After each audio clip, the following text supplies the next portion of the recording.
Good evening, welcome to MUFON Los Angeles. My name is Steve Murillo. I'm the State Section Director for MUFON LA. We have a very interesting program tonight. Dr. Joseph Burkes is a board-certified internal medicine specialist and longtime UFO investigator. He's the California State Section Director for Humboldt County and has studied the UFO phenomenon since 1992 when he joined both CSETI and MUFON. During the 1990s, under Dr. Stephen Greer's leadership, he was CSETI's Working Group Coordinator for Los Angeles. It led teams of investigators into the field where limited interactions took place with UFOs. Dr. Burkes will address some of the more controversial aspects of the UFO phenomenon, such as psychic effects and the apparent consciousness connection between experiencers and UFO-associated non-human intelligences. Dr. Burkes is going to describe his personal contact experience that includes numerous UFO sightings and episodes of missing time. These strange events, in his opinion, have facilitated by his close association with what he calls prime contactees, individuals who are the focus of non-human intelligence that is actively promoting a popular belief in extraterrestrial visitation. Dr. Burkes' analysis is based in large part on the writings of John Keel and Dr. Jacques Vallée that challenge the ET hypothesis and suggest that human UFO relationships should be linked to spiritual or paranormal phenomenon rather than to little gray beings with big eyes that come from the stars. If you would, please put your hands together and give a warm welcome to Dr. Joseph Burkes. Thanks for coming. Well, I want to thank everyone for coming out on this warm July night. A special thanks to Steve Murillo and the leadership of Los Angeles chapter of MUFON. It's been, believe it or not, 10 years since I've been able to address this group. And I'm very glad it's been a long time because I've been able to mull over the details of the bulk of my contact experiences, which were during the years of 92 and 95, up till 97, when I made a decision to retire from UFO research, only returning and rejoining MUFON, I think, in 2004, and maintaining friendly relations with CSETI, but I was no longer part of the leadership. My leadership role was from 92 to 98. So wanted to share with you an important detail, and that is this is the one-year anniversary of the passing of John Keel. He died last July, 2009, I think at the age of 78. And his theories and his research are as alive and relevant now as when he wrote his important books, Operation Trojan Horse, which is now out of print, as well as the Mothman Prophecies, which are in print, and you can still get that. I strongly recommend these works. What I'm going to be offering tonight is not necessarily an alternative to the ET hypothesis. I think that it's likely that, yes, there may be some ET groups operating on this planet, and some of the evidence points to the physical nature of those beings and the interactions that they've had, shoot-downs of craft and that literature. But I think alongside of it is a much larger and perhaps more important set of interactions. Those interactions are determined by an intelligence that's probably as old as the Earth itself, certainly as old as mankind. And I'd like to read to you just some of the perspective of John Keel from his book, Mothman Prophecies, that's still in print. Unfortunately, Operation Trojan Horse, you can only get it on Amazon.com for close to $100 because there are just so few of those copies out there. So, John Keel has stated in Mothman Prophecies in the introduction, can everyone hear me? Yeah. Unidentified flying objects have been present since the dawn of man, and that is an undeniable fact. They are not only described repeatedly in the Bible, but also the subject of cave paintings made thousands of years before the Bible was written. And a strange procession of weird entities and frightening creatures have been with us as long. When you review the ancient references, you're obliged to conclude the presence of these objects and beings is a normal condition for this planet. And he emphasized that in the print in italics. They are not necessarily from outer space. There's no need for them to be. They have always been here, and perhaps they were here long before we started bashing each other over the head with clubs. Paranormal phenomena are so widespread, so diversified, so sporadic, yet so persistent that separating and studying any single element is only a waste of time, but also will automatically lead to the development of belief. And once you have an established belief, the phenomena adjust its manifestations to support that belief and thereby escalate it.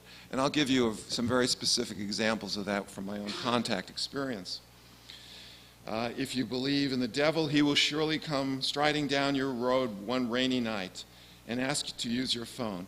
If you believe the flying saucers are astronauts from another planet, they will begin landing and collecting rocks from your garden.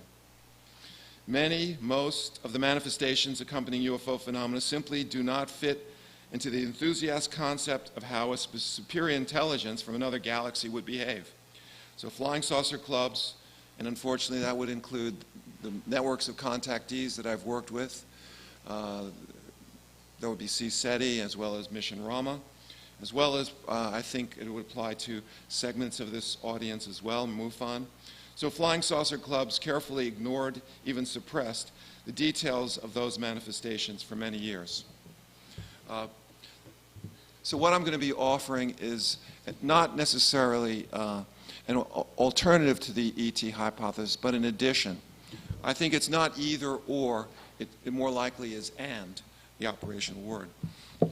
For those of you who have heard my presentation 10 years ago or have visited my website, you'll get a particular slant on my contact experiences. For years, I worked with networks of contactees. These are individuals who believe they're in communication or in contact with extraterrestrial intelligence. I was, for want of a better word, Dr. Stephen Greer's lieutenant during the CE5 initiative. For those people who are not familiar with that term, that's close encounters of the fifth kind, human-initiated, human-empowered contact with extraterrestrial intelligence. And when I first met him in 1992, I was fascinated because he brought to the UFO Expo West that was held near the airport. He brought with him an amazing video of an encounter that he facilitated at Gulf Breeze in March of 1992. And it showed Dr. Greer clearly with a group of his supporters signaling at typical Gulf Breeze UFOs. Some of you may remember having read Ed and Francis Walter's book, The Incredible UFO Sightings, Gulf Breeze Sightings. And you could see Dr. Greer signaling at them, drawing triangles in the sky, and then the craft arranging themselves in a triangle formation. That video evidence was riveting. He showed it to us. Undoubtedly, that encounter that he facilitated by using the techniques of his center, meditation and other consciousness techniques, in my judgment, that encounter was picked up on by the radar stations. There was 3 military bases around Gulf Breeze. And that successful human-initiated contact, I believe, facilitated Dr. Greer's very curious and little-known involvement with the national security apparatus. And soon after that, there were people, some former, in fact, all former U.S. military men who offered their assistance and guided him through his efforts to develop a panel of witnesses to come forward in the public vein. That was initially Project Starlight, and then eventually became the Disclosure Project. So Dr. Greer's story plays an important part of my story because I followed him into the field for the first time a month after that encounter, I should say that symposium, and I saw my first UFO at West Palm Beach after he gave a seminar, which was typically in those days lasting one day, and then you could join CSETI and the whole thing would cost $80. And Dr. Greer could not go anywhere in those early days without people having a UFO sighting around him. And sure enough, you can read about this on my website. I was there in the blistering heat. Unlike California, that cools off at night, got hotter and hotter and hotter. It was, Florida at night. And just as we were closing up that night, a blue, greenish light shot across the water over us. It was moving at about 100 miles an hour. It was totally silent. There was a heavy cloud cover, and so it could not possibly be a UFO. It could not be a shooting star. And several of us did see it. It fit, at that time, my definition of UFO. I was no longer someone just curious in the phenomena. I was a witness. But that wasn't enough for me. I contacted Dr. Greer. I understood that he was planning a trip to Southern California to develop a contact team. And so I said, I understand you're looking for a working group coordinator. He said, yes, I am. And I was bold enough to say, I think you're talking to that individual on the phone right now. And so I joined CSETI and quickly became a working group coordinator. My organizational skills were primarily from being a medical doctor. I was internal medicine trained, but worked emergency room like Dr. Greer. I worked in the ER and a local community hospital for about 10 years, and sharing a leadership position with another emergency room physician was quite exciting for me. And even to this day, although I haven't spoken to Dr. Greer since 1998, I look back at those formative contact years from 1992 to 98 with a fondness and certainly a great deal of respect. During my 5 years of heavy contact work with the CSETI group, my experiences in summary were as and these were the major ones. We can get into some of the others as well. But in February 1st, 1992, I witnessed a 300-foot triangular-shaped UFO that was attracted by Dr. Greer to our research site at the base of Popocatépetl volcano. Some of you may know the Popocatépetl volcano is about 100 miles outside of Mexico City. It's now become active, and it's adjacent to another non-active volcano which goes by the name of Iztaccíhuatl, or the sleeping lady in the native tongue of the Aztecs.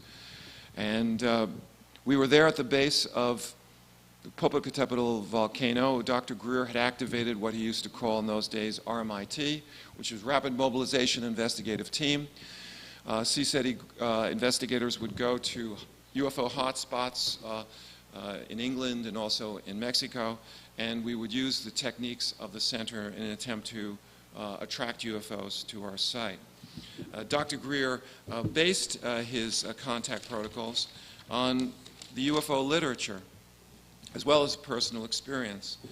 And a CE5, human-initiated or human-empowered contact with extraterrestrial intelligence, is something that Dr. Greer believed was possible because in the UFO literature itself, it describes people being able to interact with craft, either speaking or signaling with lights or sending a thought. For example, from Richard Hall's Uninvited Guests, on March 29, 1978, 9:30 p.m. outside of Indianapolis, Indiana, a caravan of trucks were traveling on Interstate 70, when suddenly several trucks were engulfed in a bright blue light, which caused complete silence over their CB radios, on which the truckers had been talking. There was silence, the engines sputtered, the caravan came to a halt. This lasted a few seconds, and then the light disappeared. Then the rear driver shouted on his CB radio, "Hey, UFO, if you have your ears on, I want to go with you." Suddenly the blue light returned and again surrounded all the trucks for about 15 seconds, resulting in the same EM effects, the engine sputtering, the CB radios going out, and this event was witnessed by several other drivers along that highway as well. Also, some of you may have read the classic book, Night Siege. Since I can't see out into the audience because of the lights for the DVD, I'd like people just to say yes if they've read Night Siege. Now listen. Okay, several people have. It's a very important book. A wave of sightings, upstate New York in the 1980s. And from that book, which was written by Philip Rugno, as well as J. Allen Hynek, on March 17, 1983, Dennis Sant, near Brewster, New York, saw a triangular-shaped UFO over I-84, with many cars and trucks stopped to watch it. The witness states, "I remember saying to myself, I wish I could get a better look at it. And as I was thinking that, it made a 360-degree turn, as if rotating on a wheel, stopped and started to float in my direction. It continued to approach me, and I just stood there transfixed. It stopped 40 feet from me and was hovering 20 feet above a telephone pole in front of my house." Multiple witnesses observed this CE5. That was Dr. Greer's comment from Night Siege. But Dr. Greer had personal experiences, which he described in his 2006 book, which is really more of an oral history than a well-edited and composed autobiography. It's called Hidden Truth, Forbidden Knowledge. I also recommend that book to you. Stephen Greer, when 10, he had a sighting of a UFO. And his experience fell into a pattern of biography or life story, which over the years I deemed prime contactees. Dr. Greer, like several of the other people I met during my work with CSETI, and then following, leaving CSETI also with MUFON, a prime contactee is a person who has a lifelong interest and also contact with UFOs in the form of multiple sightings. The prime contactees follow a certain MO. For reasons that are unclear, without any adult supervision, they start meditation at an early age. Dr. Greer, when he was a teenager, became a student of the Vedas, the ancient wisdom tradition of India, and he became a TM instructor, that's transcendental meditation, and was able to achieve deep states of meditation using the techniques that he studied on his own as well as later with TM. There was no one in his family. He described both his parents as atheists. I suppose they prayed, if they did pray, they prayed to an atheist God and an atheist heaven, but certainly not to the following any traditional wisdom belief system. And so Dr. Greer noted that as a teenager, UFOs appeared during these bouts of deep meditation. And he developed a technique that he called coherent thought sequencing, which is basically using meditation to access what he called consciousness in its most unbounded form. And while in that state, he was able to send a message to what he believed were the occupants of the UFOs, and they responded in kind with multiple sightings around where he was living, as well as in the region where he had been born in Charlotte, North Carolina. So Dr. Greer developed this technique. He is a contactee. Over the years, I learned to use the word contact worker rather than contactee because the EE ending, like employee or payee, is usually a passive designation. And having trained with Dr. Greer's CSETI and learning the method that we employed, which required going to secure locations, often involved traveling great distances out into the desert to find a place where we could carry out the protocols undisturbed. It required a lot of work, equipment, blood, sweat, and tears.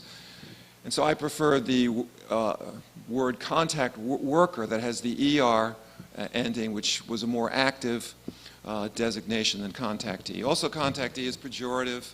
It's usually associated with what people call cults or new religions.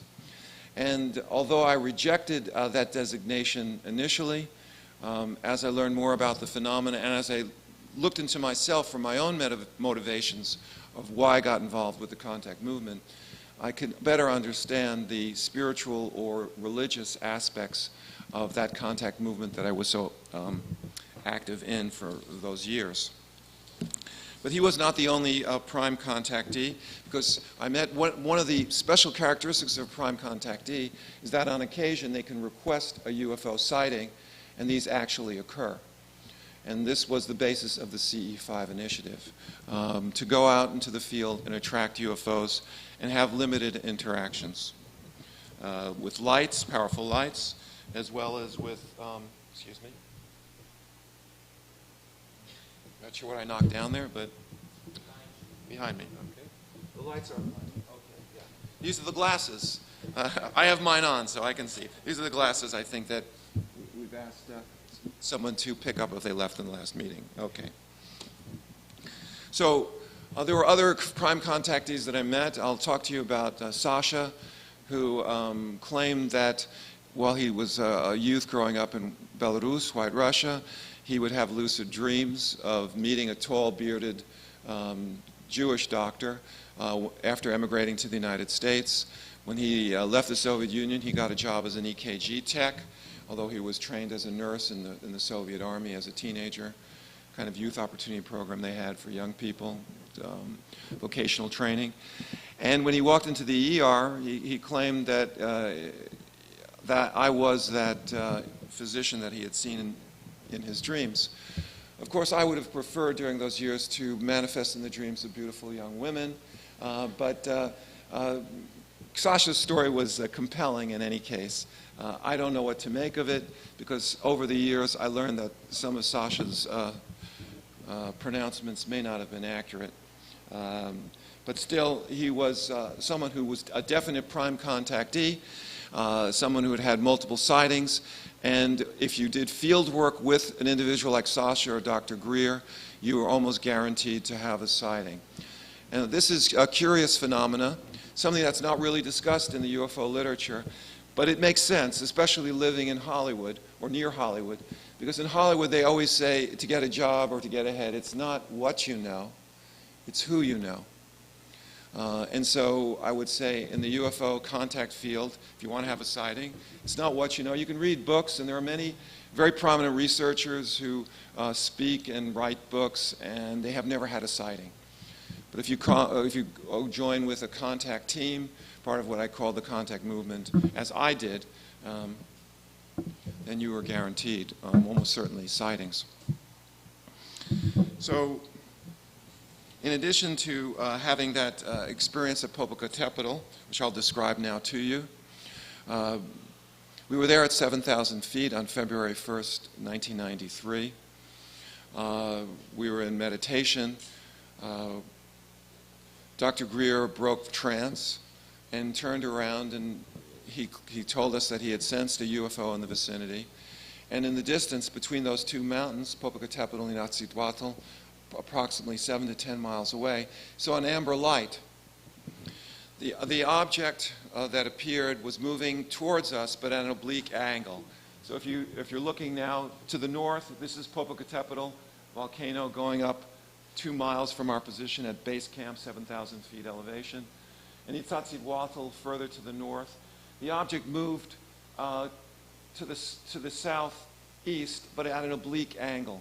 Dr. Greer took out one of our 500,000 candle signal lanterns, and he signaled at the object. It immediately turned and headed right towards us. I'd gone to UCLA to the map library in preparation for going to Mexico, so I had detailed topographical maps showing the exact position of all the ridge lines. And I knew there was a ridge about a mile away. There was a small church on that ridge line. And as this object passed over, we could see it was definitely very large, triangular in shape. It was structured. It blocked out the stars. This took place at night, at approximately 11 o'clock at night. The object was accompanied by a smaller object, a craft perhaps, 30 feet across, disc-shaped, and it followed, if you want to talk about the larger one being a mothership, it followed the mothership towards us. As it approached, it slowed down in speed. We signaled at it, and at each of the corners of this triangle-shaped object were lights at each of the apices, and when we signaled at the craft, or the display of a craft, it signaled back. One flash from us, one flash from the object, two flashes from us, two flashes. As it got much closer, the disk behind it went up, straight up into the sky. We lost sight of it. And the large triangular-shaped object moved slower and slower, almost to a virtual crawl. It turned on its forward lights as if to simulate a terrestrial craft. The 747 would be comparable size, turning on its forward lights for landing. At that point, you can imagine the excitement in our group. We had gone thousands of miles to a foreign country. We had faced great adversity at the airport. Federal police, corrupt, tried to rob us, but we avoided heavy damages, and I negotiated a bribe of only $15. They wanted initially way over $100. And so we were very excited and happy to be there and to have this large object interacting with us. It was, for me, an epiphany. It was, I may have had doubts about us being alone in the universe before, but this sighting convinced me almost 100% that we were not alone in the universe. And I never questioned, at least not very loudly, the extraterrestrial hypothesis during those years. But as time went on, and as the intelligence behind the phenomena itself started showing me highly anomalous visual displays, I began to question, what were we really interacting with? Because Dr. Greer, as a contactee, someone who has memories of an onboard experience, which you can read about in his book, Hidden Truth, Forbidden Knowledge, he was certain that he was interacting with an extraterrestrial intelligence. However, associated with sightings in the field, other strange events were happening. Early on in our contact work in Southern California, within a few days after Dr. Greer's leaving, people within our team started having sightings. Not at the research site, which initially was in the Santa Susana Pass, near the Department of Energy site. People were having sightings while driving home in the afternoon or at night. And this was pretty unusual because you know that from the statistics, most people who study the phenomenon will tell you about 10% of the people will describe having a UFO sighting sometime in their life. Perhaps half of them, about 5%, can actually describe a structured craft or an object. To have 3 people within a few days of being trained for contact work to have sightings under highly congruent circumstances while driving home at night is of significance. People on our team were certainly sophisticated, and we had a 747 pilot with us, Captain Joe Viejo. We also had several physicians. There was a Dr. Daniel, who was my partner in my medical group, and we had PhD psychologists, Dr. Stixie Sullivan, Dotha Wayburn, who was the wife of a wealthy lawyer and lived in Palos Verdes Peninsula. She, as a yachtswoman, had sailed the 7 seas. She was a very experienced stargazer and skywatcher. And so the people were highly educated, of high income, and people in our team were highly motivated to make this team approach of contacting UFOs work. A lot of us were frustrated by what we thought were the somewhat limiting methods of mutual UFO network, which I was a member of and still am. And I, as was mentioned, I am Humboldt County State Section Director, as well as a consultant in medicine for MUFON. But MUFON was fairly content in tracking, in a retrospective basis, people's sightings, which often takes the form of being, well, like journalism. A person has a sighting, they're interviewed by an investigator, a day, a week, or a month may have gone by, and the information you get is far less than having teams of trained observers in the field in a prospective basis taking down information. So Dr. Greer's approach was exciting because of that aspect, the promise of getting more data and in a more scientific way, because we would have video cameras and tape recorders running as we recorded our encounters. Well, things didn't necessarily work out that way. because although Dr. Greer had excellent video evidence from the Gulf Breeze encounter, which catapulted him into a very prominent position, in each of the subsequent major encounters that he had, where large structured craft were witnessed by multiple credible observers. In each of the ones, for example, the summer of '92, in the crop circle region in England, rain prevented him from documenting his encounters. And again, going back to that February 1st encounter with Dr. Greer and myself and four other people, as the UFO approached, and we were very excited to get a documentation, things went suddenly awry. The equipment we brought with us to Mexico malfunctioned. Dr. Greer had provided our team with this, what was then the state-of-the-art, a high 8 video camera that had a 60 power lens, and that camera, which was perfectly operating before, suddenly stopped working. And yes, we did take the lens cover off, so we knew that it was operating normally, or should have been. You can hear us talking about the encounter excitedly after the event occurred, when mysteriously the camera, which had been non-functional once the UFO left, went on by itself. We also had a 35mm single-lens reflex camera with us. It had a computer chip inside. That camera ceased working as the UFO closed in our position. And even one of the old spring-operated sort of Brownie Hawkeye type of click-click mechanisms with a spring, that did not work either. You could push down, but it wouldn't click, the shutter wouldn't move. So something or someone did not want us to get that information. You know, of course, skeptics and want-to-be debunkers would say, well, obviously this is a hoax. You had an opportunity to get pictures and you didn't get them. And in the UFO field, the skeptics would say, if you don't get video evidence, then the event didn't happen, and if you do, it's obviously a hoax. So you're damned if you do, if you're damned if you don't. But we were unsuccessful then.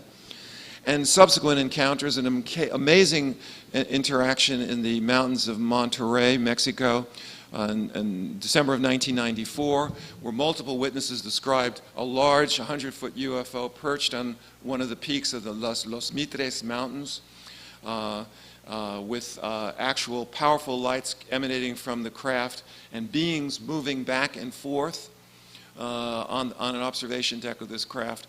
That, too, was not a videotape because Dr. Greer and his close assistant, now deceased Sherry Adimak, were given information from the intelligence behind the phenomena that photography was not welcome. And finally, so that's one, Gulf Breeze, 2, Alton Barnes, 3, Mexico, Popocatépetl volcano, and then 4, finally, Monterrey. So out of these major UFO encounters, there was no video documentation with one exception, Gulf Breeze. Now for me as an organizer of the CE5 initiative, this was very frustrating because I knew the power of this video evidence to convince people of the reality of and the importance of the work that we're doing. And I always wondered why we were denied those video footages that would have been so helpful. Other contact experiences that I had in the course of my 5 years with CSETI included telepathic overrides on 2 occasions, giving me a heads up that an encounter was going to occur. Now this seems really incredible to many people, but if you check the UFO literature, for example, UFO, I think it was called Alien Magic. Anyways, it was one of the books by Bill Hamilton, who was, as a teenager, was an experiencer and attended the Big Rock encounters outside of Joshua Tree National Monument. These were amazing encounters organized by contactees in the 50s, where thousands, in fact, the largest UFO congregation ever occurred in history, 18,000 attended the Big Rock festivals back in the 50s. Bill Hamilton was there, and he describes in his book, Alien Magic, how, as a teenager, before the UFO showed up, at the level of knowledge, he was able to see that this craft was coming, the number of craft, one, the direction it approached him. He became panic-stricken, and according to my recollections from the book, he fled. Now, with CSETI, quite the opposite, because we were attempting to interact with these intelligences, and so we were prepared for the possibility of getting information during our meditation. That subjectively acquired material during meditation was also went by the initials SAM, subjectively acquired material. And on October, I believe 4th, 1993, while I was with my team in the high desert at Joshua Tree National Monument, we're at 4,000-foot elevation, beautiful, pristine, high desert locale with the Queen Mountain behind us, which goes up to about 5,700 feet. While meditating, I received, for want of a better word, a telepathic override. It was like a waking dream. A complex set of visual images appeared in my mind's eye. I was able to see in my mind's eye a disc-shaped craft, and the quality of the visual images that I was seeing was grainy, almost like watching a old black and white film with a very grainy quality to it, or seeing it through a grid. Other channelers and experiencers describe similar visualizations. The craft then opened up, almost like, you have a can of sardines. Well, the wall separating the crew from the outside sort of rolled up, and I was able, in my mind's eye, to look inside. And there I saw what looked like typical so-called Zeta Reticuli beings, or grays, not a popular term within the UFO contactee subculture. We prefer to call them so-called Zeta Reticuli. Or I like the term big heads, because when you call them grays, it's sort of, well, it refers to their skin color, and we've suffered so much on planet Earth about getting hung up about skin color and this racism, and so I figured I'll call them the big heads and avoid that potential or racial designation. So the big heads were there, running around in my mind's eye, tremendous speed. I could see why people, experiencers, would call them insectoid, because they moved with great precision, operating. And the sense I got from this image was that these beings were tremendously happy and joyous, and they were excited about an encounter that was going to unfold with guess who? Our CSETI team planted there on the desert floor. I also sensed, at the level of knowledge, a relationship between that solitary craft, a scout craft, as it were, and a large cigar-shaped command vehicle that was several hundred miles out into space and was truly enormous, perhaps a mile across and 1,000 feet in diameter. And the sense I got was that this crew of hotshots were on a short leash, and although they wanted to have more interactions, they were only authorized for a flyby. No landings, no boardings, of course. I always knew those were a long shot, but a flyby was certainly appreciated. And at the level of knowledge, I was told this would occur at 2 a.m. The object would appear in the northwest, and it would be a single craft.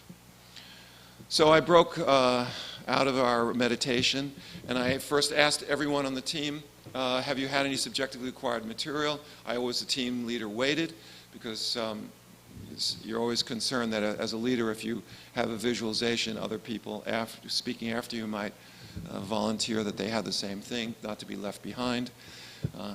So there was none others who received that message, and I shared to them that showtime was going to be 2 a.m. Going to be a single object appearing in the northwest, and I told them I was going to take first shift of resting, and you should wake me up at 10 to 2. And so we would share the night of duties of sky watching, meditation, and some people would sleep. So I got to sleep the first shift, and sure enough, they woke me up at 10 to 2. And exactly at 2 o'clock, just as I had perceived at the level of knowledge, a glowing red UFO appeared in the northwest. It was totally silent, moving at a tremendous speed. It crossed our position, and then it was approximately 3 to 7 miles away, and then changed its direction from going north to south and west to east. It then changes direction and went due east across the desert, perhaps 1,000 miles an hour. I was very excited about that because Dr. Greer had told us such things were possible. I never knew that I would be given a telepathic override, or perhaps what I experienced was a remote view. In any case, I wanted to run home and say to my ma, "Look, Ma, I'm a telepath," but didn't do that. It happened on one other occasion, and you're going to see one of the videos about our encounter that took place in Topanga State Park. Can everyone hear me? Because I've been drifting away from the microphone. Can you hear me now? That's good, okay.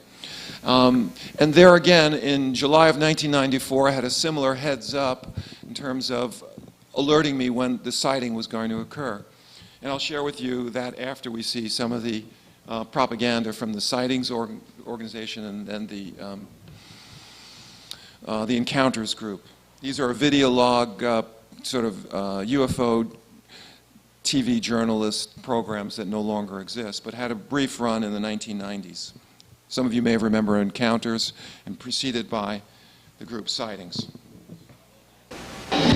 Until recently, sightings of UFOs have been divided into three categories. A close encounter of the first kind, or CE1 for short, describes sightings closer than 500 feet. A CE2 includes physical evidence left behind. And the third kind, or CE3, describes face-to-face encounters. A few years ago, ufologists added CE4 to describe reported alien abductions of humans. And now there's a new category, close encounters of the fifth kind, CE5, in which humans and aliens actively communicate with each other through light and sound. The Center for the Study of Extraterrestrial Life, or CSETI, is pioneering the study of CE5s. Dr. Stephen Greer is CSETI's director. A close encounter of the fifth kind is a term that we have coined to describe humans deliberately attempting to vector a spacecraft into an area with the intention of interacting with it. Most encounters in all the other categories are passive. In a CE5, we take the initiative to communicate in some fashion, whether it be with sound or light or thought, to try and get a response. Rather than just being passive observers, we want to interact. And some of these are sometimes quite serendipitous. For example, an individual might be out at night driving along a highway and see an extraterrestrial spacecraft or a UFO, and will take the initiative to get a flashlight and begin to signal to it. And many times it will come over and then signal back. The purpose of our work is for peaceful communication, mutual respect. We absolutely assume non-hostility on the part of any visitors until it's proven to us beyond a shadow of a doubt. In their field research, CSETI has developed a specific set of protocols for initiating contact with alien spacecraft. Their goal is a successful CE5. The different methods of initiating a CE5 include using sound, which are, at this point, we're using anomalous sounds that were recorded inside of crop circles in England. We use light. When we go out into the field, we go with 500,000 candle power halogen lights that are portable. The lights are used for signaling to the UFO either in a series of flashes or by drawing shapes in the sky, usually a large triangle or large circle. It's meant to encourage the UFO to participate and to interact with the project. We also use thought in the form of meditative thought or thought projection. We call it coherent thought sequencing. So we are using these, what we call the contact trilogy, in a protocol fashion with the express intention of a boarding party, a CSETI trained boarding party, going on board and having a meeting with these visitors. In the spring of 1992, Dr. Greer took a CSETI group to one UFO hotspot, Gulf Breeze, Florida. This computer simulation is based on CSETI's own footage, supposedly showing communication with a UFO. We began signaling to them with these lights, and they would signal back so that we would flash to them 2 flashes and off, and they would flash back 2 times and off. They disappeared briefly, and during that time period, we were making an equilateral triangle in the sky with these high-powered lights. At that point, shortly after we did that, they reappeared in a perfect equilateral triangle. Over 40 people witnessed a definite close encounter of the fifth kind between the C-SETI group and these UFOs. With their apparent success at Gulf Breeze, C-SETI expanded their field research to include an investigation in Great Britain. They combined forces with British researchers who were interested in investigating if alien spacecraft could be responsible for England's famous crop circles. We wanted to try and prove once and for all if a link really did exist between the UFO phenomenon and the crop circle phenomenon. We picked the Wiltshire area because the majority of the crop circle formations in England are forming in that particular county. The site there is very close to Stonehenge. It's a very prolific area for aerial phenomena and for the ground patterns. During our protocol that evening of July 23rd, we focused on our thought process for this particular formation for 20 minutes. We all held in our minds the thought of a triangle with a circle at each point of the triangle. And we were, of course, very astonished to find that the next day, precisely that shape appeared in the field. We walked out onto the end of this long land formation, and as we got to the very end, there glistening in the sun below us was the perfect formation, identical to what we had envisioned. We clearly do have an intelligence involved, which would appear to be reading the brain patterns of the human psyche. It seems very evident to us that this is all about communication. They, whoever they are communicating to us with these ciphers in the field, and in our C-SETI protocol, we've communicated with them, and they've answered back. When we saw the existence of this formation, we considered that to be a very high-level CE5. Exhilarated by their success, the C-SETI team mounted another investigation nearby at Alton Barnes. Bad weather forced most of the team to abandon the overnight surveillance. But Dr. Greer and 3 others persevered. At approximately 12:20 a.m., Chris Mansell was banging on my window, and I opened the door and I said, "What is wrong?" And he said, "There is a spaceship coming right through the bloody field." It must have been 80 to 100 feet across, very large. And at this point, we were able to extricate one of these high-powered lights, and we began to signal to it.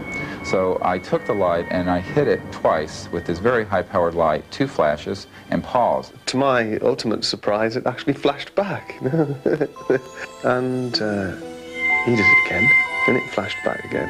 It was just amazing, I mean, uncanny, really. This event certainly ranks as one of the most significant human-initiated encounters in history, and I think it speaks to the possibilities which await us in the future. One such possibility is accurately predicting when and where a CE5 will occur. Roy Dutton is a British aerospace engineer who has amassed records on thousands of reported UFO sightings. Given a specific location, Dutton believes he can predict the date and time of the area's next sighting. I can very, very quickly produce a predictions graph for any place on Earth. Roy Dutton did predict the events that occurred at Alton Barnes. I had just met him that day, the day of the 26th, and he had, for that part of England, had stated that there would be high likelihood of sightings at around 10:30, which is when we did have the first sightings, and then again at 12:30. The sightings which occurred that night were congruent with his predictions. We, in our C-SETI work, have communicated to them, and they've answered. What are the boundaries of this? This is a new chapter in interspecies communication. C-SETI members believe that the increasing number of UFO sightings reported over the past 40 years are more than coincidence. They believe the growing number of sightings are part of an extraterrestrial master plan to prepare us. Yeah. That was a very effective piece of advertising for Dr. Greer's approach to the CE5 initiative. But I think there'll be people in the audience who are wondering, well, is this the whole picture?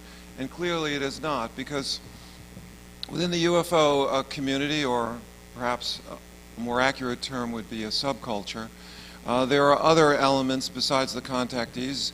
There are those so-called abductees, people who haven't chosen to go out and try to interact, but are against their will or without any particular request are having interactions that appear to be forced. And what Keel and Vallée and others have pointed out is that once people develop a belief, the intelligence behind this phenomena tends to interact in such a way to reinforce that belief. So for the contactees, and for many years I considered myself one, a contactee being one who's in communication or having contacts with space aliens. I no longer think that's the case. I'm now of the judgment that the bulk of my interactions is with this unknown intelligence that can masquerade as anything it wants. And so people will ask the question, well, what were you doing out there in the field trying to interact when it's so dangerous because people are being abducted? And of course, the nurses at my hospital knew that I was pretty open about the UFO research that I was doing. After all, I had been in the group for 15 years. I was respected my colleagues. I was tenured. I'd have to commit a major crime to lose my partnership. And they said, well, Dr. Burkes is a good doctor, but he's got some unusual ideas. And I did all my research not while I was in the hospital taking care of patients, so it was okay with them.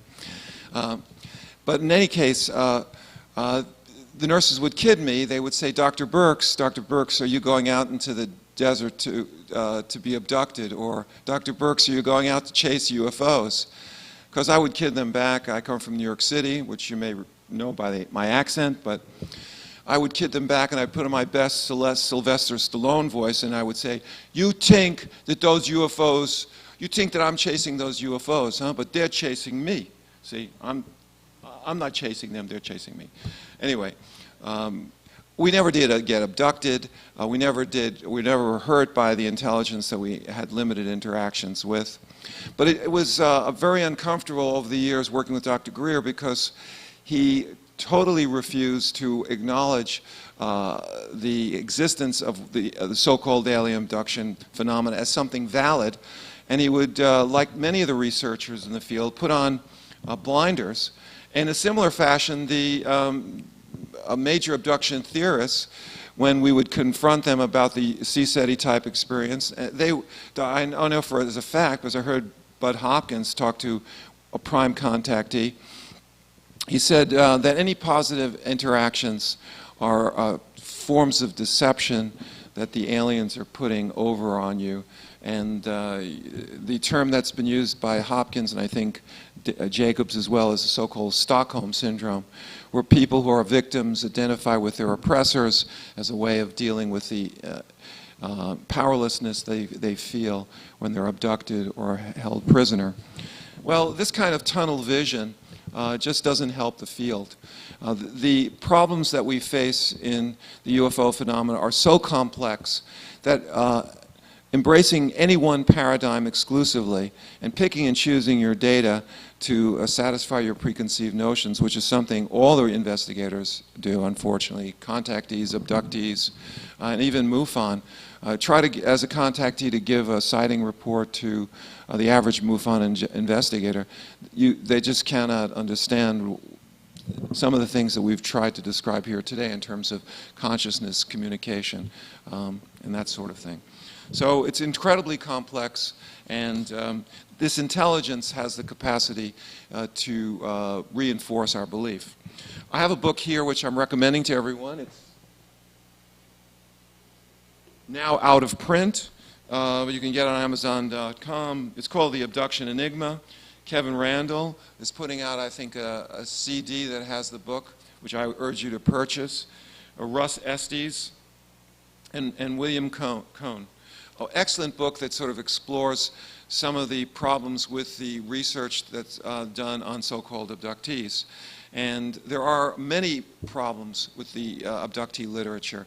The way in which hypnosis is used or abused, It's an excellent tool in terms of therapy, but as an investigative tool, it has its limitations for sure.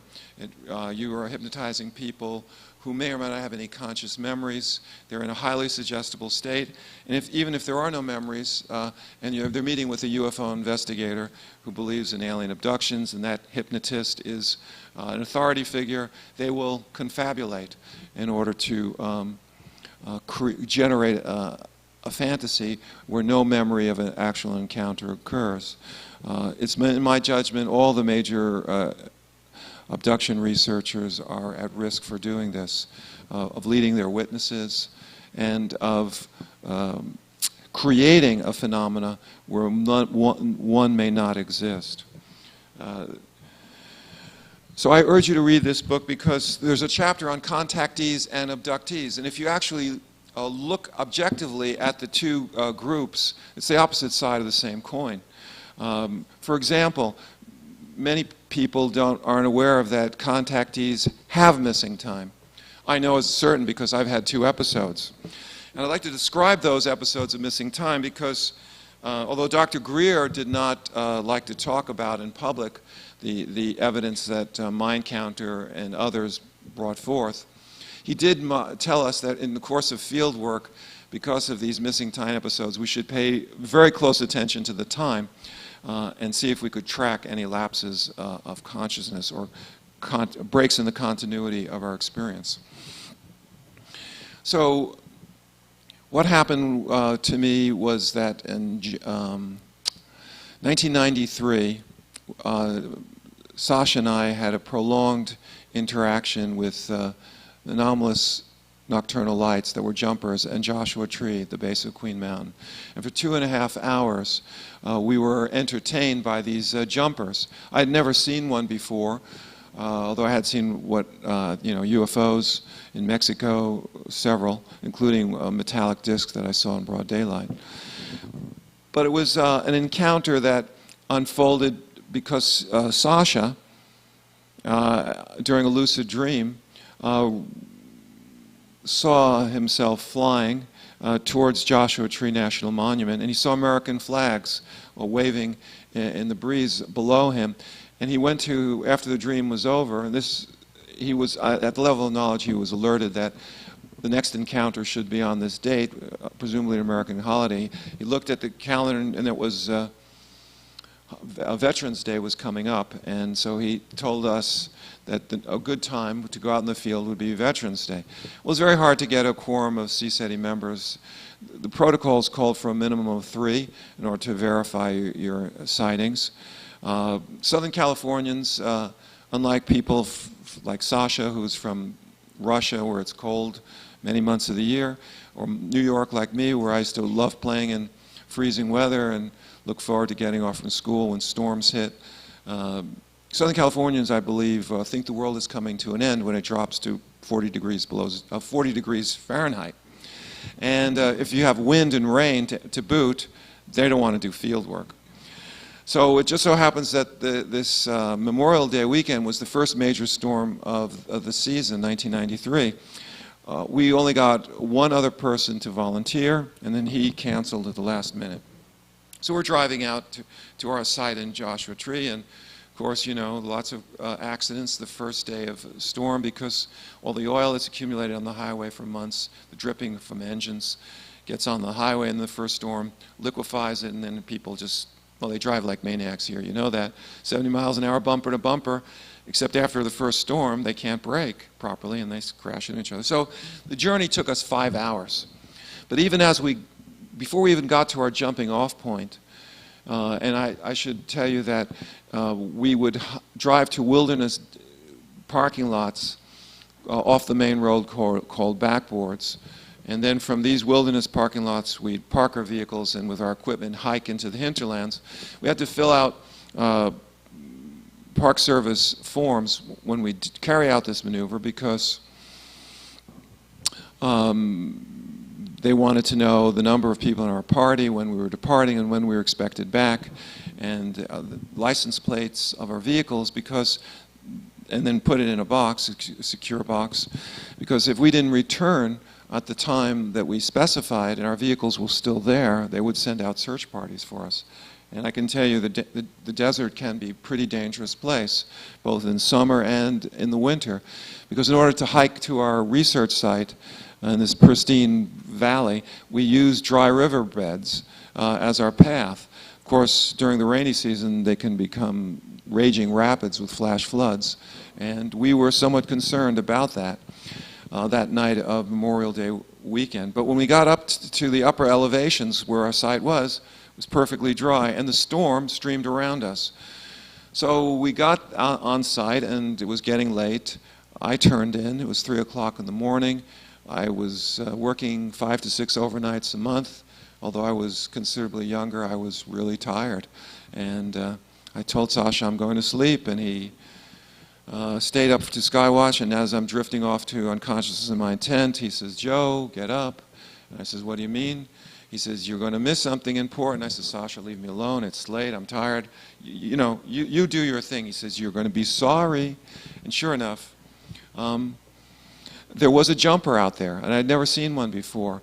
It was a bright star-like object that was making a series of wild little jumps. Maybe, well, it was at arms full length. Each of those jumps were perhaps a centimeter or less, and it would just go ding, ding, ding, ding, ding, ding, wildly across the sky. I'd seen my first jumper. Sasha signaled at it, and the crew or the intelligence behind the phenomena hadn't read the CSETI protocols, because when we flash at them, they're supposed to flash back at us. They didn't. Instead, we signaled at them. While we held our 500,000 candle lantern on the jumper, it would freeze, sort of like a deer caught in the headlights, but would not signal back at our signaling. So, clearly they hadn't read the CSETI manual. However, when we did make circles around the jumper, it would move in a circuitous path, cutting out a rough circle. And that was certainly gratifying. There was some limited interactions. Then after a while, another jumper showed up, and we had our cameras there, and inevitably there's the debate, turn your cameras on, turn your cameras off, because many encounters are terminated when people turn on their cameras. For some reason, the intelligence is camera shy, whatever. Sure enough, we turned on our cameras to document our findings, and they turned off their lights. And this was, mortifying. Why did they do that to us? We'd gone so far and traveled. Of course, they maybe had went a lot further than us, but in any case, we faced the storm. So I saw Sasha do something which I'd never seen before. There was nobody out there in the middle of the desert. He just sort of walked a dozen paces out in the direction where they had last been seen, and he made a little speech. And he was Russian, and I'll imitate his Russian accent. He says something like, we're not here to turn on camera to make $1 million, to sell picture to National Enquirer or National Geographic. We want pictures because he's for friendship. And I'm probably killing the Russian accent, but in any case, we're going to show these pictures to our friends. You're our friends. We're going to turn on the cameras so we can show you to our other human friends. And he went on for a few minutes, basically doing what every married man knows well, and he was begging. And sure enough, he finished his speech, and bingo, the lights came back on. And it was tremendous. It was very exciting. So this encounter went over about 2.5 hours. One of the objects, or what I thought was an object, came closer to the ground, and actually you could see it jumping up and down, moving towards us. But its movement was quite erratic. It was totally non-ballistic. And when we looked at it through binoculars, it did not have a three-dimensional quality. It was a flat half moon. And I was suspicious at that point, is this truly an object or some kind of exotic visual display? And events subsequent to that made me question much of the hallowed truths of the UFO subculture. Subsequent encounters made me realize that these visual displays may not represent objects, but are a projected image in order to promote a belief in extraterrestrial spacecraft. But at that time, I was very enthusiastic, and I was excited that one of the objects, or apparent objects, approached us. They were putting out so much light, even though it was totally dark and there was no wind, because the storms were strangely to the north and to the south. But in our little Queen Valley, it was perfectly dry. Another unusual atmospheric effect, which CSETI members have noted, as if to suggest the intelligence behind the phenomena might have control over the weather. I saw this very vividly when, in 1994, Dr. Greer, during one of his seminars in the Blue Ridge Mountains, announced that the encounter was going to last for an hour. We were up there on Mount Washington, which is the high point and highest mountain in that range, and it was overcast. And when we opened up our lawn chairs, the cloud cover opened like the iris of a camera. I'd never seen anything like it. It was like something out of Close Encounters of the Third Kind. All of a sudden, a small clearing occurred and it expanded until there was this enormous clearing in the sky that allowed us to sky watch. And when Dr. Greer announced that the encounter was over, to my amazement, the iris closed down and the cloud cover moved in. So these are the kind of uncanny atmospheric effects which makes you wonder whether this intelligence has an effect on the weather. And certainly that storm prevented anyone from easily gaining access to our site, but right there in the little Queen Valley, it was just totally dry. It started raining only after we had hiked most of the way back to our cars. And so we got sunburned at night, and my right side of my face was redder than the left because the object that approached us most closely was on the right side. While we watched the one on the left, the right one moved in. So perhaps that was, they were putting out UV or other kind of electromagnetic radiation. We got burnt. Our red faces cleared, though, over a few hours. In any case, this was a very exciting event. And at that point, I had no doubt that we were in contact with extraterrestrials in a collaborative approach. However, the following month, in December of 1993, Sasha and I went out again alone. It was the day after Christmas. Actually, it was Christmas Day. We went into the field. People were spending time with their families. It was hard to get a team together. So there we are on Christmas Day in the Queen Valley. The site felt dead. When I say dead, I mean when you go out into the field doing skywatch, there's a certain level of excitement and energy. You can almost feel that an encounter is going to unfold. There's a phenomenon of what we call presence of consciousness or mind.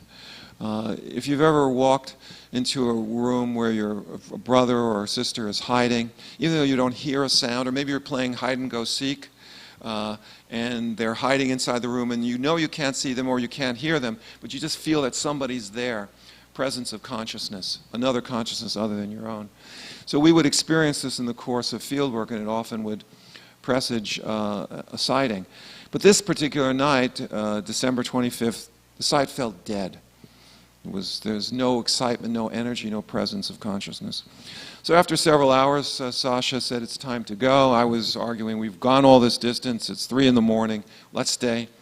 Of course, he had a young, beautiful fiancée waiting for him back at home, and he later got married, and he was 20 years younger than me, so I was 43 at the time, he was 23, and he wanted to go, so we took off, and we drove down, and as we drove through Joshua Tree, a strange thing happened. An ancient, antiquated sports car, the Toyota company had put out a model that looked like the Triumph in the 60s. And this vehicle would have been 35 years old. It was an ancient vehicle. Some of you car buffs may know the one I'm referring to. It was a 2-seater. And this car went by us, and I was aware that antiquated cars are sometimes associated with CE4s. And so I paid attention to that. We got to the Arco station, we gassed up, it was 6 o'clock, and we started driving. And we went down Highway 62, it's serpentiginous. You know, you go around these turns, and the highway goes right down, I mean, the cliffs go right down to the highway. There's almost no area to pull off to the side of the road. And we're going around these turns at 55 miles an hour, the limit. Sasha says to me, there's somebody behind us. Of course, I turn around and say, there's nobody there. No one at all. We go around another turn. He says, there's someone behind us. I look behind. Nope, no.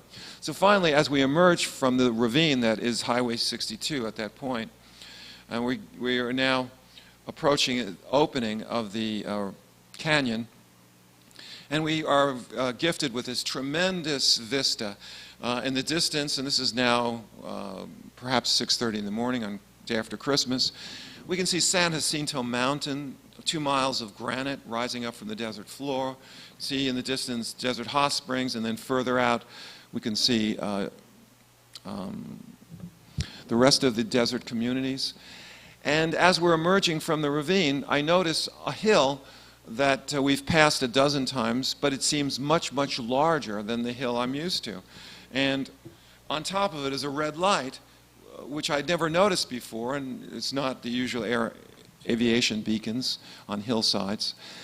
And so I'm tired and have my signal lantern, and we haven't had a sighting, so I'll signal at anything, even a red light on top of a hill.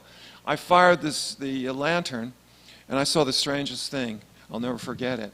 Usually when you shine a light at night against the rock face, the boulders and vegetation appear as an image. There's a reflection, a flashback from the rocks. Instead, the beam plowed into the rock face, which then dissolved into mist, as if it were a mirage. And I couldn't understand what I was seeing. The hill was much larger. It looked like it was 400 feet high instead of the usual 7,500 feet. And the beam dissolved as I pointed up towards the top where this red light was. So I had rolled the window down to do this because I was signaling even as we were rolling out.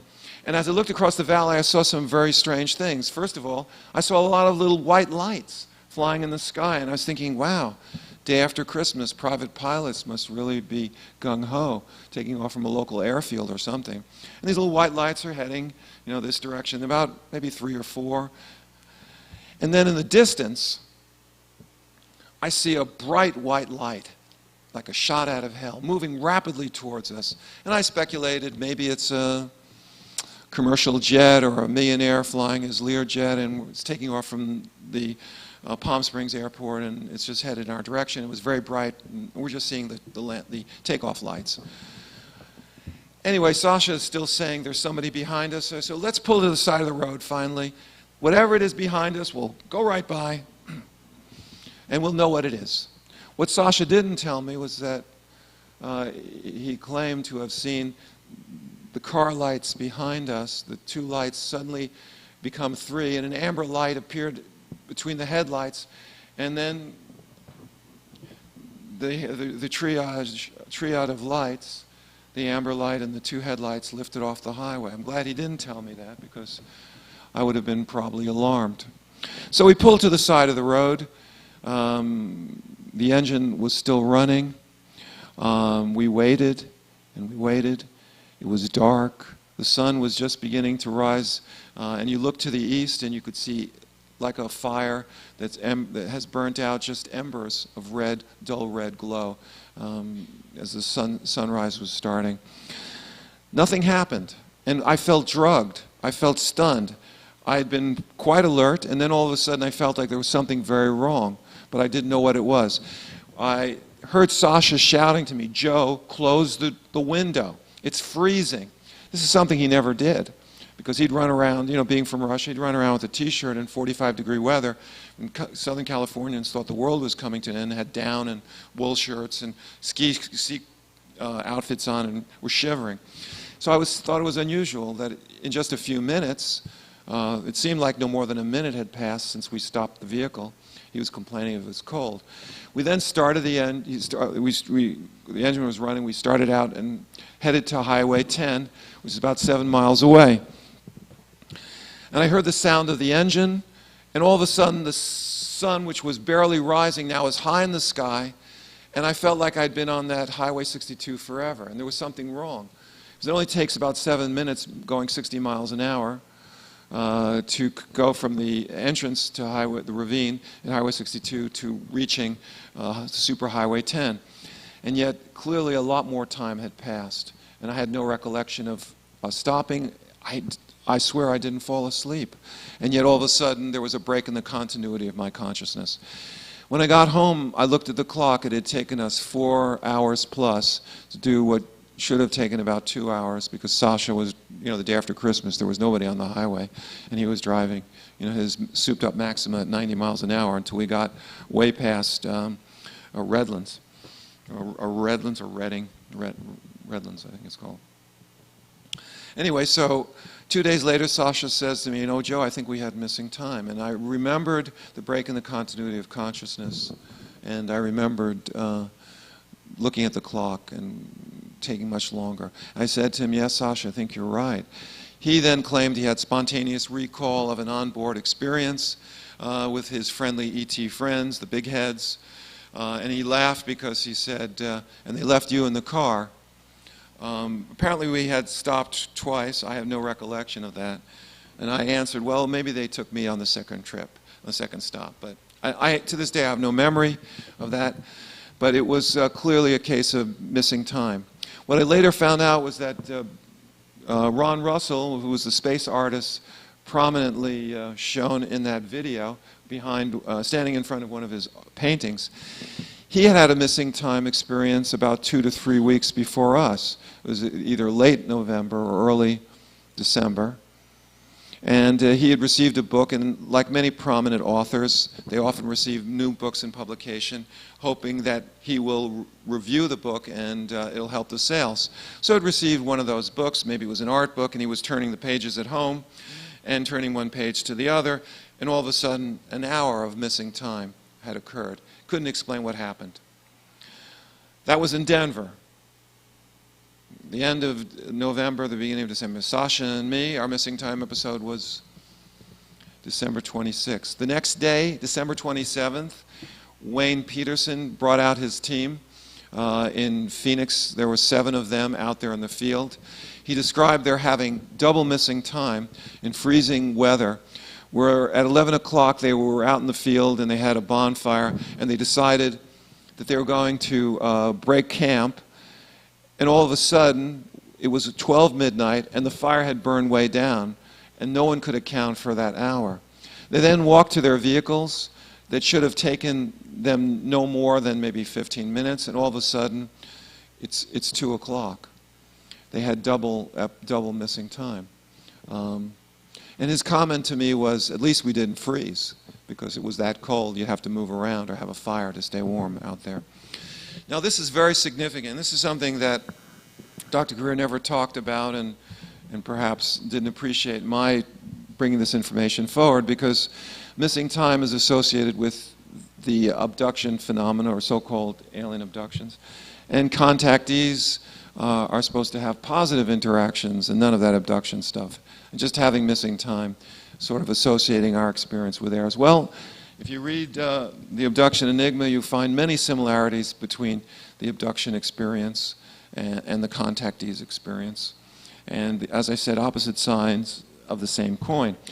Now, there's a message in this that was immediately apparent to me, and was only something that you could decipher if you had knowledge of the way in which the CSETI project was organized. As you recall, the first episode was Ron Russell in Denver, one person. The second was Sasha and I in Los Angeles. The third missing time episode was 7 people now in Phoenix. Each episode there was more UFO investigators involved in missing time episodes. Well, you would be surprised to know that the first CSETI working group was established in Denver in 1991. The second one was established in Los Angeles under my leadership in 92. And the third was established in Phoenix in 1993. The working group went into the field. And so the intelligence behind the phenomena was showing us, by picking this city after city and following the trail of Dr. Greer's organizing, that they can do this. That UFO phenomena for contactees does involve missing time. And for Sasha, it was his memories, you know, they are what they are. I don't believe that he necessarily went on board.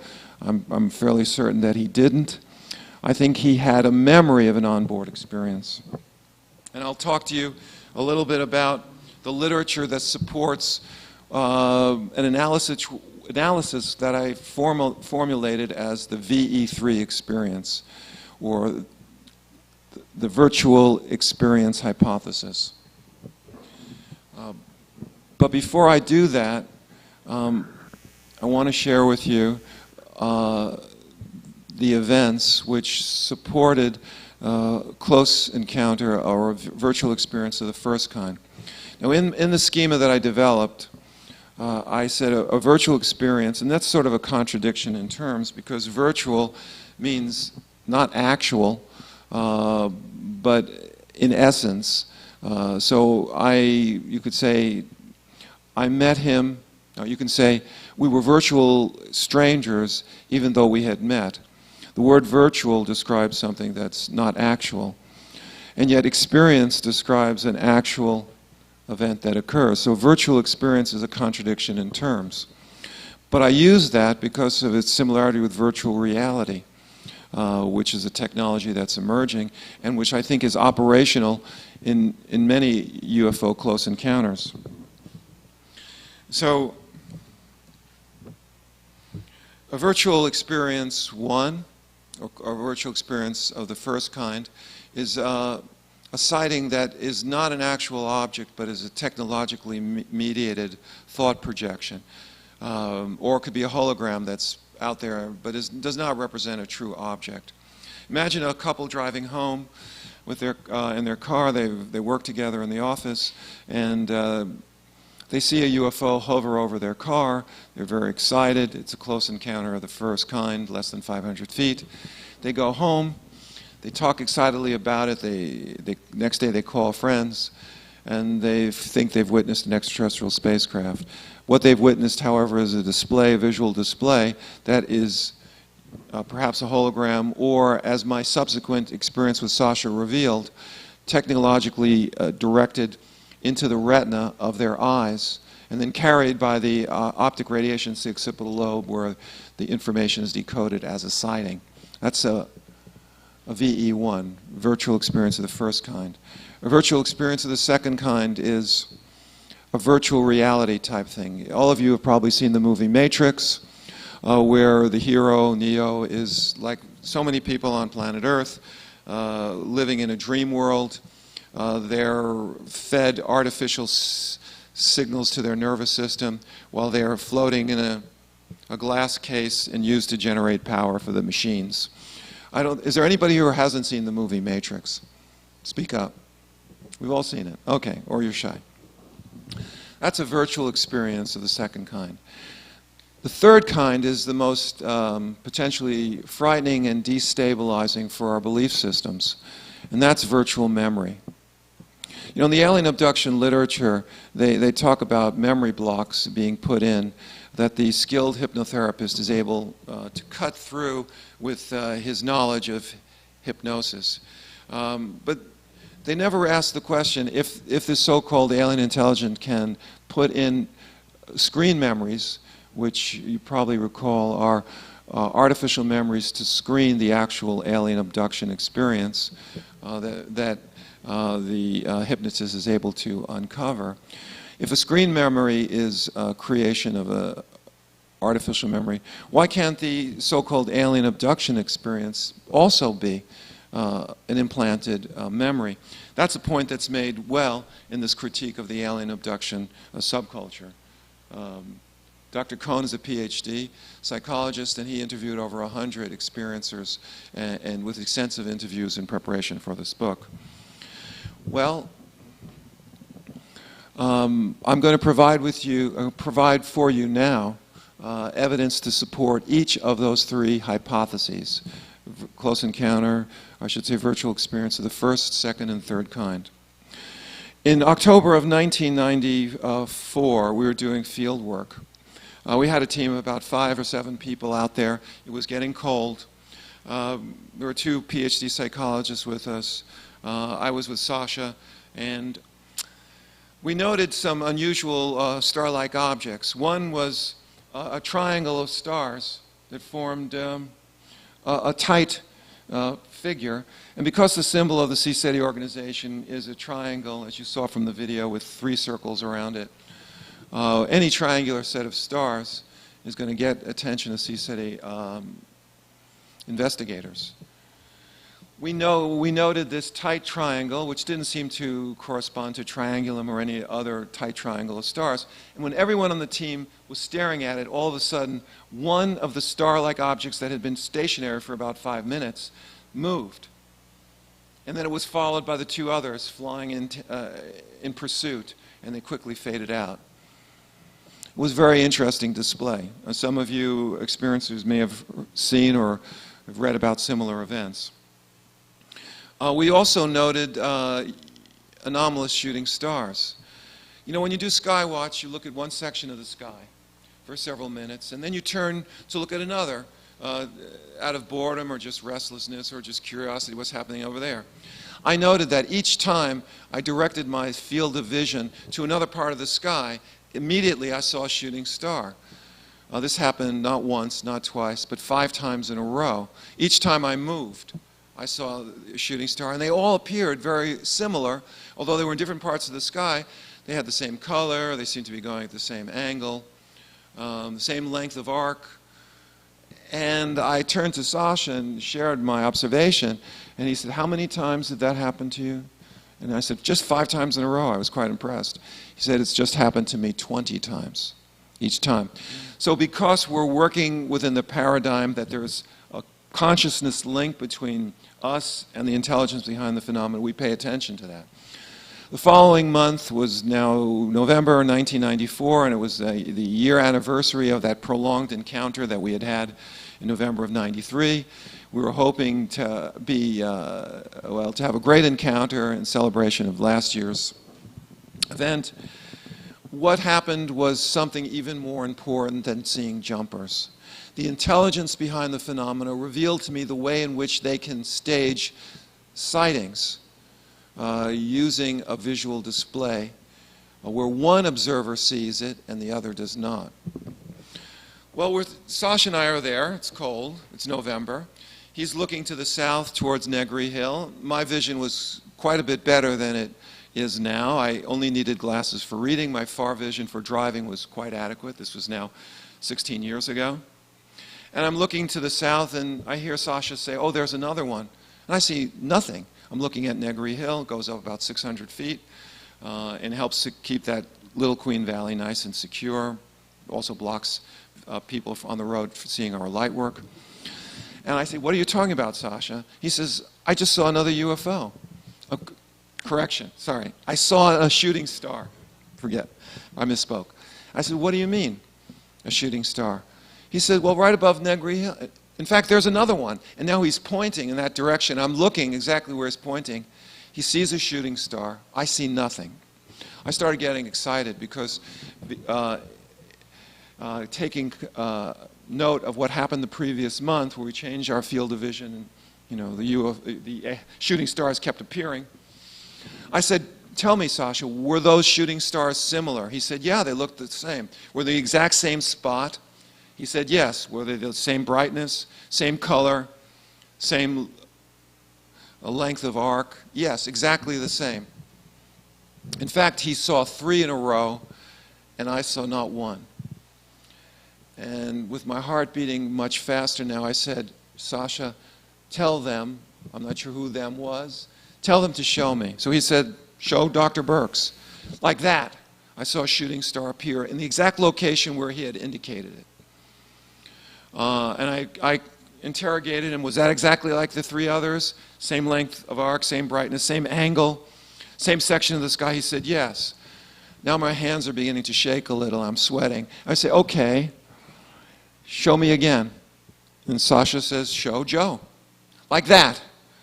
Right in that exact location, I saw another shooting star that appeared to be exactly the same as the previous one that I saw and the 5 others that he claimed to have seen. Now, this was not in the middle of a major wave of shooting stars. It was in going on. It wasn't like the sky was full of shooting stars and, you know, it was just chance that one would keep appearing similar in the same location. It wasn't a meteor shower going on at that point. So I'm pretty excited now, and now I'm starting to talk to nobody in particular, hopefully the intelligence behind the phenomena, who's monitoring our interactions. But it's kind of weird. You're out in the middle of the desert. There's nobody in front of you, and you're saying, well, this is what I said. I said, we have this thing called coincidence on planet Earth, and I don't know how you're doing this, but, you know, 2 in a row is good. But could you give me 1 more, please? And that way, you know, I'll be certain that this is not chance. And there was a pause. It was a pregnant pause, as if to say, what's the matter with you, Burkes? Don't you know that we're doing this? The other 2 events had happened like that. 5 seconds go by, 10 seconds go by, and then a faint shooting star appears exactly the same as the 2 others I had seen and the 6 that Sasha claimed to have seen. So we have linked to consciousness, anomalous display that appeared to contactees on command or request. Now, what does this mean? It's got to mean something, right? I wouldn't be talking about it at length. Well, what it meant to me was that if they can produce this anomalous visual display with a shooting star-like object, they can do it with anything.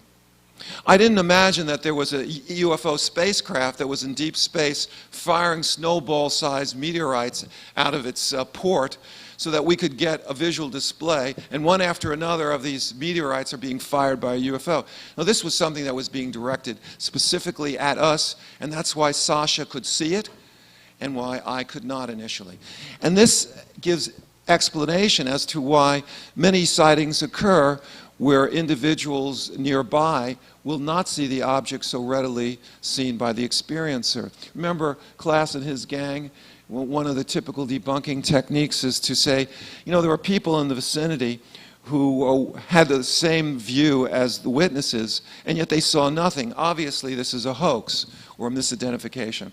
Well, that want-to-be debunking ploy, and I don't really refer to them as debunkers, because if you are a debunker, you successfully debunk. They're wannabes. The Class and the Sagans, they're the wannabes that try to ignore the evidence and pose as skeptics or debunkers.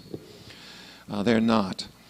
And so if they can give us anomalous shooting stars, they can produce structured craft that appear on command. I shouldn't say on command, but, well, maybe so on command in the case of the prime contactees who can express the desire or need, like Dr. Greer repeatedly did in the field, and multiple witnesses will see that. Or the couple who drove home and saw this incredible UFO, and yet it was something that was not physical, but a display. Now let's fast forward, because I know I'm running out of time, and some people are going to be eager to ask questions and move around a little bit. You've been a very great audience, by the way.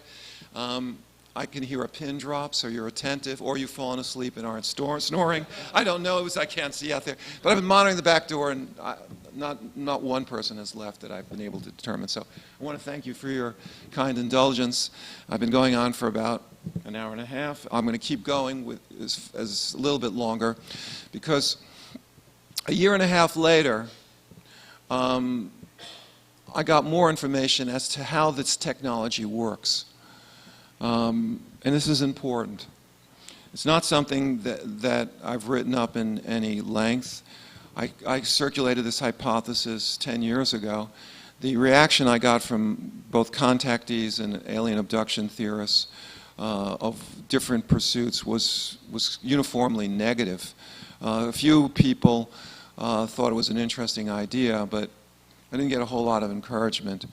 Because what I'm proposing is that this intelligence can stage, co-create with human subjects almost any kind of encounter you can imagine. And I've got a good imagination, so I can imagine quite a lot. And so do you. And so about a year and a half later, it's now the summer of '95. CE5 initiative is slowing down. Dr. Greer and Sherry have had this major encounter in Monterey,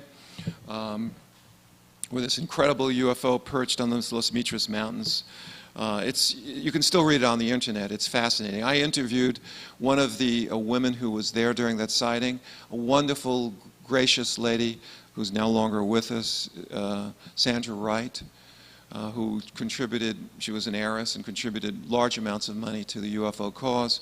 She benefited Filer's Files. And in that encounter in Monterey, while this large UFO is seen perched disk on the mountainside, coming from the base of the mountain, purple haze sort of drifted towards the CSETI team. And Sandra said that she became somewhat alarmed as this tendril of fog reached towards her and then touched her foot, and she felt calm and peaceful. So this was a major event, totally unheralded by, of course, the UFO subculture, because, you know, CSETI and Dr. Greer, given their isolation and extreme views, were considered the bad boys and girls of ufology. So we were not invited to share these findings at MUFON or other major investigative organization. Nevertheless, it's still on the on the internet. You can look it up. Just do CSETI Monterey, and you'll be taken to the sites where it's posted. In any case, now we'll fast forward from December of '94 to the summer of '95.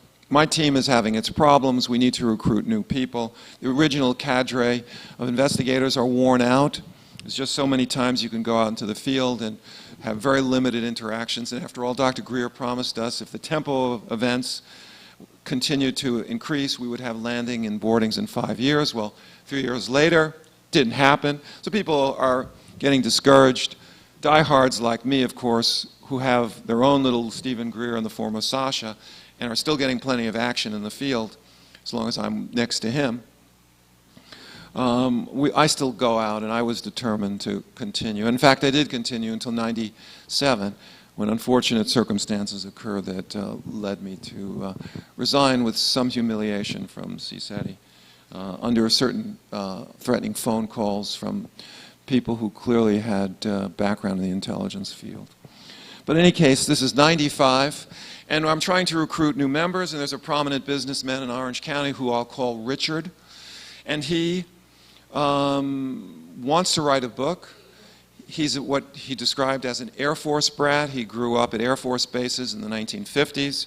And he just so happened to have a childhood buddy whose name is Joe. I won't mention his last name, but whose father was one of the prominent witnesses of the crash case at Roswell. I think if I describe his function at the site and the way he behaved when approached by investigators, some of you will know who Joe's father was. But in any case, Richard and Joe were buddies, and they spent a year or two bouncing around different Air Force bases. And the father of Joe was the CIC man who was alleged to have been there at the crash site. He was identified by a number of authors. When approached, first he denied he was ever stationed at the 409, is that right? 509? Any case, then when they reminded him that his service records were available and he was indeed stationed there, he then claimed that there was no crash, there was no UFO event. And then he later claimed that it was all a balloon, after he was told about the balloon theory, mogul theory. So this one individual who could have revealed quite a bit about the case was sticking to his sense of patriotism. So Richard approached Joe, who was also a businessman like Richard, but not as successful, and he had the plan that he would write a book with Joe about his father's experiences. It would be published only posthumously, and Joe would get the benefit of the sale of the book and help supplement his income, and Richard, who was a fledgling writer, would have a chance to make a major contribution to the field. Well, Richard was also in touch with CSETI, and he had sent us a contribution, and I was corresponding with him. He lived in Orange County. I'd sent him some videotapes, and I think maybe a copy of some of the videos you saw there. And he made a generous contribution to CSETI, but I had never met him. But I knew he had a plan to meet with Joe, and they subsequently got together for a reunion. They went to Las Vegas. They had a suite on the Isis Hotel, and Joe had his room, and in the suite, and Richard had his. And he then discussed the plan to write the book. That evening, while he was in Las Vegas, something very strange happened. Richard is apparently an experiencer because of the way he described the events, although I have never debriefed him on what the specifics were. He looked up at he was lying in bed, it was late, he looked at the light, the smoke detector light that had been blinking in its usual methodical, on, off, on, off. All of a sudden, the light was extinguished. And around it appeared a constellation of twinkling star-like objects that flickered on and on. It was like, he described it like a galaxy or solar system. It was swirling slowly, rotating. The words he used was, "I couldn't handle it, and I passed out." He didn't say he fell asleep. He passed out. He lost consciousness. This happened on Saturday night in July. What he didn't know was that 2 hours before, I was on the phone with Sasha. I'm in West LA in my overpriced real estate that I had to work 2 jobs to pay for in Mar Vista. Sasha's in his apartment in the valley. And I'm talking to Sasha, and we're shooting the breeze, talking about the next investigation. All of a sudden, Sasha says, "Oh my gosh, on the ceiling, there's these lights flickering on and off, on and off." And I said, "Yes, what else?" He said, "It's like a galaxy, it's like a solar system, it's swirling around the ceiling, it's 3-dimensional, it's like a hologram." I said, "Yes." And he says, he says, "I'm crying, Joe." I said, "Why? What do you mean you're crying?" His command of English was limited. He meant his eye was tearing. I said, "Both eyes?" He said, "No, just my right eye. It's tearing." And then this constellation coalesced to a 3-dimensional image of an ET, so-called Zeta Reticuli, one of Sasha's favorites, big head, big eyes, wraparound eyes. He even had a name for one of the beings that he imagined was his friend, called him Zan. Z-A-N. And Sasha said that his right eye was tearing. And I thought, my gosh, this guy's having an anomalous visual display while I'm on the phone. This is incredible. I told him to close your right eye. What happens? I can still see him, Joe. Close both eyes. He could still see the alleged ET image, even though his eyes were closed. I may have asked him even to put your hands in front of your eyes. He could still see it. His eye was tearing because it seemed likely, in my judgment, that the intelligence behind the phenomena was directing some form of energy that was irritating the eye. Didn't really hurt him. I asked him, "Does it hurt?" He says, "No," but it was irritated. And was creating that image by beaming some energy through the occipital, through the retinal nerve, to the occipital lobes where the image was being created for Sasha. This was truly incredible. The technology of creating an encounter was unfolding before me. And then several days later, I got a call from Richard, and he described that event which had happened just 2 hours later. Now, Sasha and Richard don't travel in the same circles. Richard's in Orange County, Sasha works in the hospital with me. I don't think it's possible that they could have conspired to carry out a hoax, to fool Joe Burkes. The only thing they had in common was they both knew me. This was a display that was intended for me. Since I knew both of them, they did not know each other. It was to, yes, we can do this. This intelligence can do this. And this is only, I think, the second or third time that I've had the courage to share this with a group. Because there's the virtual experience 2 and 3. What a virtual experience 2 is a full sensory virtual reality event. And in order to give you an example, we have to go to literature. I'm going to have to just find my notes. Here they are. There's an incredible series of books written by Carla Turner. She was a UFO investigator. A credible series of books written by Carla Turner, one of which, Masquerade of Angels. And it was published in 1994, and it was published with Ted Rice. And in chapter 4, she describes...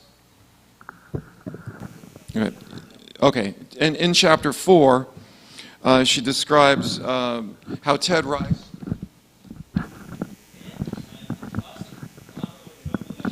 That's okay. We appreciate all your efforts. That's right. Thank you.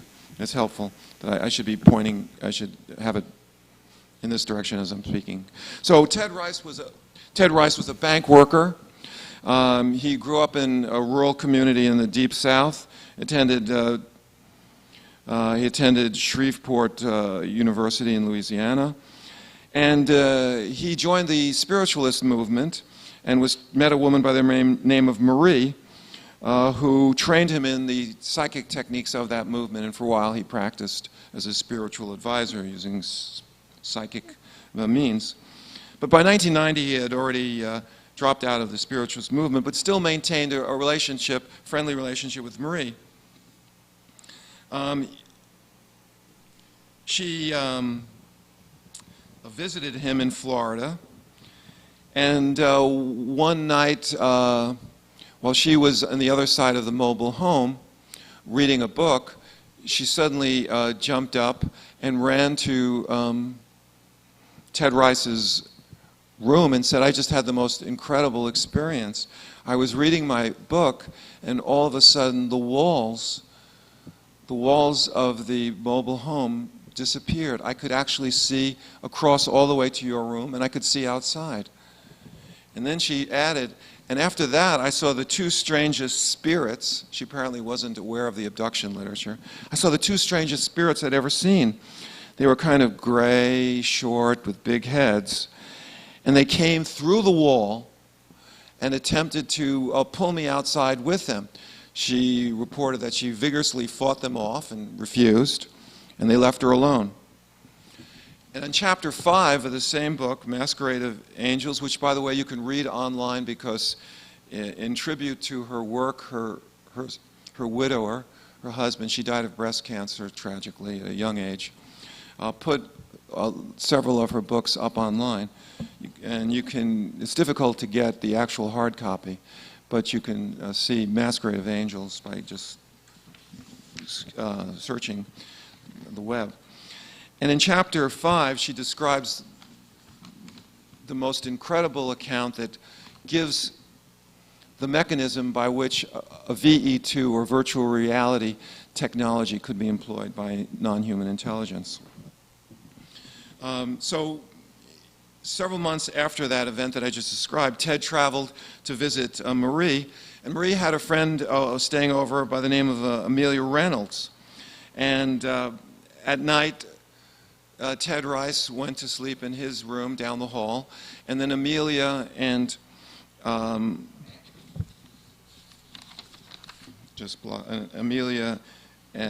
his friend Marie shared twin beds in one of the bedrooms.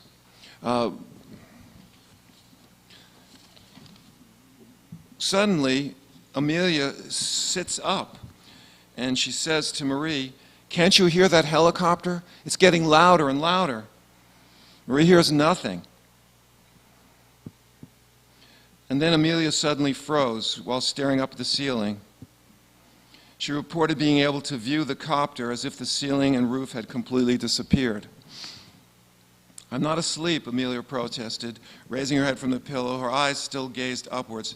"I swear to you, I can see a helicopter right up there by the big tree with all the leaves. I see the front of the thing. It's rounded and the legs are folded underneath." "Well, why can't I see it then?" Marie asked, exasperated. "I don't know, Amelia. I don't know," Amelia replied. "I don't know." And then a bluish glow reportedly materialized around Amelia. While she sat up in bed, she told Marie she felt paralyzed and was unable to move despite Marie's urgings to get out of here, get out of here. Amelia then described the appearance of the bedroom, the appearance in the bedroom of two non-human beings. One was tall, green, and lizard-like, the other shorter and blue and black. You probably recognize some of these phenotypes from the literature.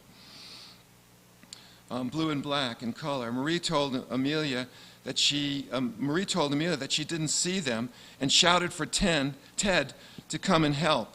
At this point, Ted hears the screaming, help. He gets out of bed, goes down the hall, and what he sees is the strange blue light emanating from the bedroom, from the open doorway. Inside, Marie had circled around the room and was waiting for him. She was pressed against the farthest wall from where Amelia lay motionless, because Amelia was now enveloped in a brilliant light. Ted stepped forward uncertainly and then stopped dead in his tracks, staring an inch closer to the bed, still keeping a healthy distance from the blue glow, which now listen to this, was now filled with tiny, rapid explosions of lightning trails. Can you imagine seeing this? A woman enveloped in a blue light, almost like an orb, with lightning flashes surrounding her while she is describing what seems like a CE3 and perhaps even preparation for a CE4, so-called alien abduction. Carla Turner's remarkable account continues with Amelia complaining that she could hardly hear Marie, who was shouting at her. Ted inquired if Amelia was being hurt in any way. Her response was negative. He counseled Marie that they should not take any drastic action. People have asked, when hearing this account, why didn't Ted just simply, jump in through the blue beam and grab and pull Amelia out? I would think dealing with unknown technology where there are lightning explosions happening, it would be prudent not to do that. But some people imagine they would jump through. I would not. So he counseled Marie that they should not take any drastic action. Quote, "We don't know what might happen if we try to pull her out of that energy field." The encounter came to a close when the blue light suddenly flashed off. So here you have in the UFO literature an amazing account which I'm surprised that other investigators have not talked about. Has anyone, the number of people who have heard this account or read it in the past, raise your hand. I can't see you. Speak up. Who out there has seen it? Say yes. So I heard about 3 or 4 people. So it's relatively uncommon to report knowing about this encounter. Well, it's not the only example within the UFO literature where virtual reality is described. I guess we're running out of time. But what I'm trying to suggest to you is that this intelligence can create a virtual reality type situation using technological means where they can co-create any encounter you can imagine. And with that technology, you can understand how the laws of physics might be violated, not because the ETs are so advanced that they can have access necessarily to magical means of locomotion or traveling through walls, because they have access to a technology which creates belief by staging these virtual reality interactions. This is a very important case, and I'm going to thank you for listening to it so patiently. There's one other VE3, and that's the VE3, the virtual experience of the third kind. This is virtual memory. Now remember that couple that was driving home at night?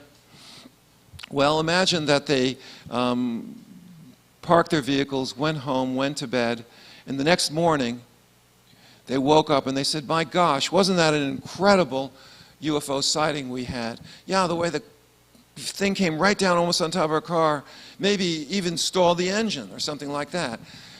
Well, under the VE3 hypothesis, virtual memory, no such encounter had to occur because there's evidence from the UFO literature that this intelligence, this otherness that experiencers call ET, can create virtual memory.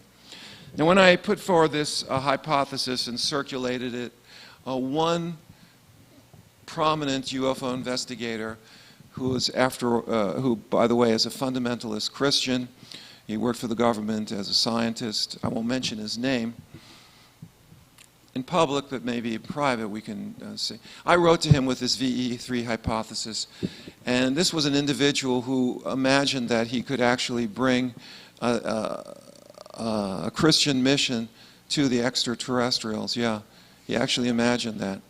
And was also very prominent in doing abduction research. Well, I won't mention where he was doing that and under circumstances. But in any case, he wrote to me this very angry email. I'll paraphrase it.